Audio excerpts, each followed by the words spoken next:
Hello everyone, welcome to another mini blog. তো আজকে ছিল আমার এক্সাম ডে 1।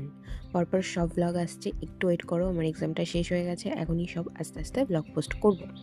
তো এখানে আমার একটা বান্ধবী দুরকম ফল নিয়ে এসেছিলো, প্যাশন ফ্রুট আর এইটা কী ফল আমি ভুলে গিয়েছি। তো কলেজে পৌঁছে গেছি, নিজের রুম নাম্বারটা দেখে রুমে চলেও এসেছি। আর আমার কলেজ ফ্রেন্ডের সাথে সবার সাথে দেখা হয়েছিল, মানে এগুলো আমার নতুন ফ্রেন্ড, কলেজেই এদের সাথে আলাপ হয়েছে। আর এইগুলো আমার ছোটোবেলাকারের বান্ধবী। তো ওদের অন্য রুম পড়েছিল আর আমার অন্য রুম, তো সবাই কে একটু দেখালাম, হাই করছে। এদের খুব ইচ্ছা ব্লগে আসার। তো ইচ্ছা বলা ভুল, মানে বান্ধবীরা হয় না যে তোর ব্লগ অন কর, আমি একটু হাই করব, আমাকে এদের বলা লাগে না, তো ওরাই বলে। যাই হোক, তারপরে কলেজ থেকে বেরিয়ে একটা জুতোর দোকানে আর একটু ফুলের দোকানে দরকার ছিল, তো এসেছিলাম। আর এই যে একটা ফ্রুটি আর একটা ক্যাম্পা, অটোতে উঠেও পড়েছি। আর ওই যে সামনে আমার বান্ধবী বসে আছে, আর এই যে মিডিলে আমি বসেছিলাম। তো তারপর আমার যে বান্ধবী আমার সাথে ছিল, ওর বাড়ি আর আমার বাড়ি একদম কাছাকাছি। এই কিন্তু আমার ছোট্টবেলাকারের বান্ধবী, একদম কেজি স্কুল থেকে। আজকের ভিডিওটা এতটাই, দেখা হচ্ছে নেক্সট কোনো ব্লগে। Bye bye.